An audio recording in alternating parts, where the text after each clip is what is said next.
Yan, hello, what's up ulit mga kabakerd. So ngayong maulang umaga, so papakita ko lang ngayon yung ginagamit namin na goat milk para doon sa mga kambing na mahina yung gatas ng inahin.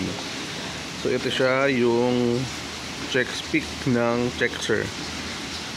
Ayan, hindi to paid advertisement sadyang ito lang yung ginagamit namin kasi ito yung available din sa amin na malapit din. Ayan. So nagtimpla na kami ng gatas at habulin ko si Jericho. Ito yung procedure niya kung paano magtimpla.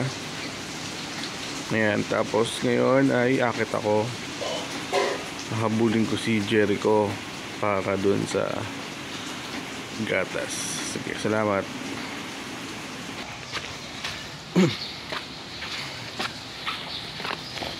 So ayan, malapit tayo sa farm. So dito sa amin halos buong gaming umuulan. So maganda yan para makarecover yung mga damo.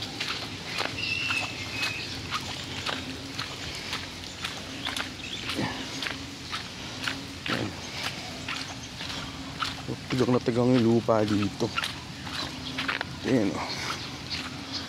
So, check natin sandali ikot tayo sugod.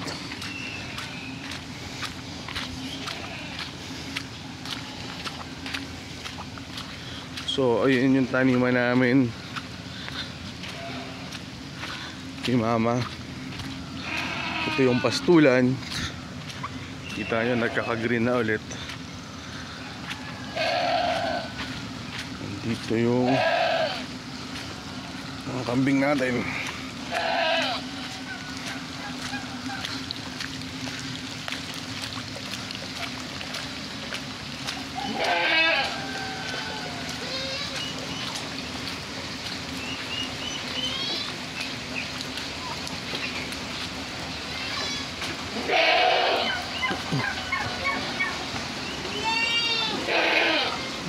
Si Jericho. Saan galing? Ha?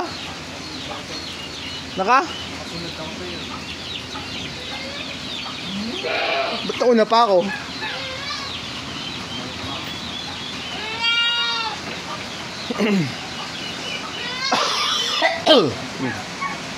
Yan.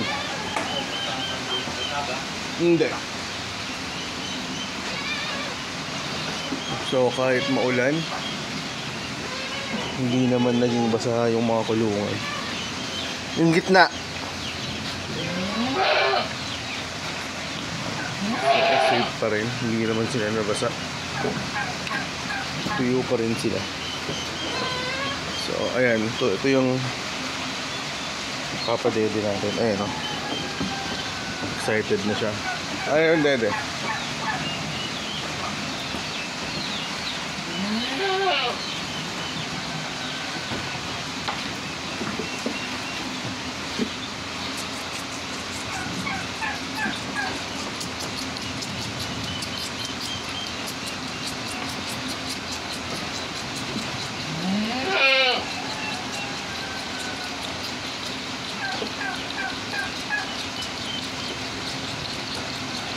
Iangat mo na kaya yung isang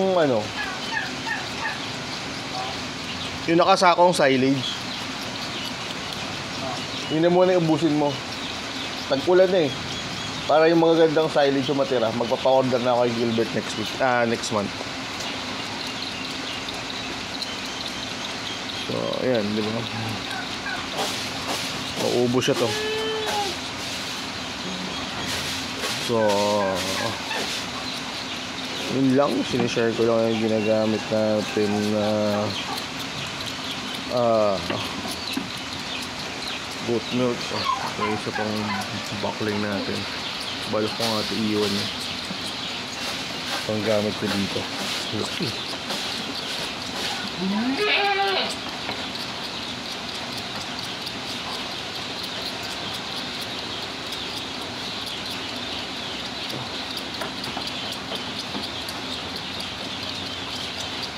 So yun lang, papadede lang muna ako.